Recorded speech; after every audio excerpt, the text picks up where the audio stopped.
안녕하세요. 파산관제 홍익필 변호사입니다. 간혹 저희 사무실에도 전화가 많이 오는 게 파산면책을 했는데 누락했다는 그런 전화가 많이 오죠. 뭐 어떻게 할 것인가. 이게 뭐 무조건 여러 대응 방식이 있습니다. 이걸 한번 잘 새겨보십시오. 파산면책의 효력을 인정해달라는 취지의 압류 추심 명령에 대한 이제 제가 청구 이소를 소장만 써주는 방식으로 접수해 줬는데 다행히 채권자 대부회사가 청구를 일락했습니다. 청구 일락의 취지로 하위 결정을 내려달라는 답변서를 내줘. 보니까 원금은 한 200배는 안 되는데 이자가 한 400 정도 돼요.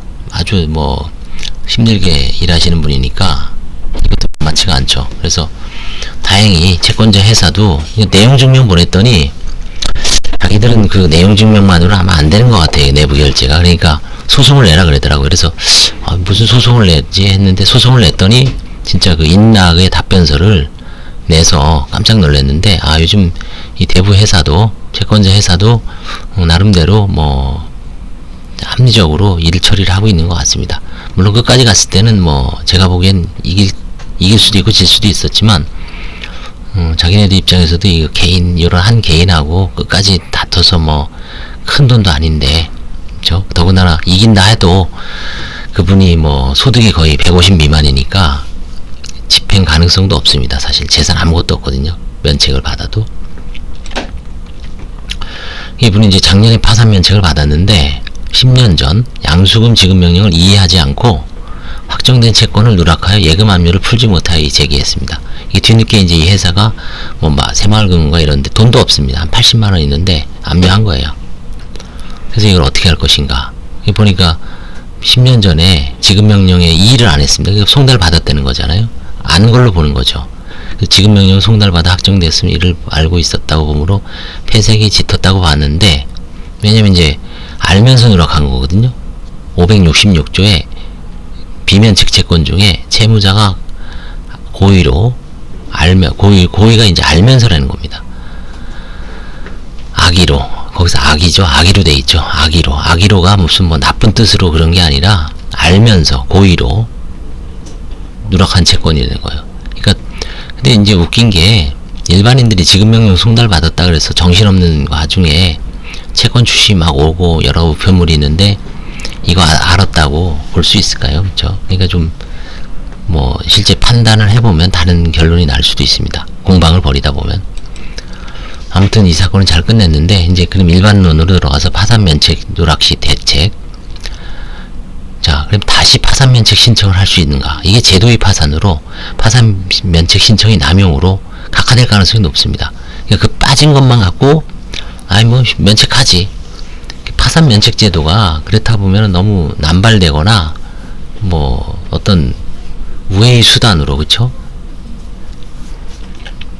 잘못 이용될 가능성이 있죠. 그래서 제가 보기에는 누락한 거에 대해서는 엄격하게 볼 가능성이 높습니다. 앞으로 제도의 파산이 인정된다 하더라도, 그러니까 파산 신청할 때 그 절차 내에서 최대한 잘해야지, 누락됐다 그래서 그거만 끄집어내 갖고 다시 또 허용을 하면은 특별한 사정이 없는 한 좀 남용될 가능성으로 각하될 가능성이 높다고 봅니다.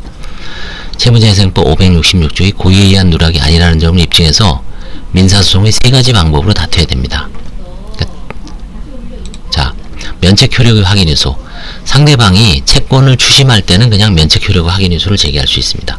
면책 효력 확인이 미친다는 확인 요소를 기존 파산 면책 결정문을 첨부를 해서 여기에 비록 채권자 목록에 누락이 되어 있지만 내가 고의로 악의로 누락한 것이 아니라 몰라서 뭐 깜빡해서 그때 도대체 뭐 정신이 없고 채권 추심으로 지방 왔다 갔다 하고 우편물이 송달돼도 하루하루 먹고 살기 힘들어서 그걸 어떻게 내가 다 일반 변호사 사무실이나 일반 회사에서야 문서로 처리를 해놓고 딱 하지만 일반인들은 그거 있으면 다 버리잖아요. 그쵸? 먹고 죽을 것도 없는데 그런 상황에서 그거를 송달받았다는 이유만으로 너는 알고 있었으니까 이게 책임져.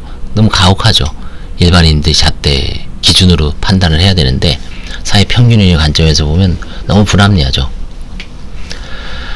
그 다음에 이제 상대방이 소송으로 들어올 때는 면책 효력의 항변을 해야 됩니다. 상대방이 그냥 아까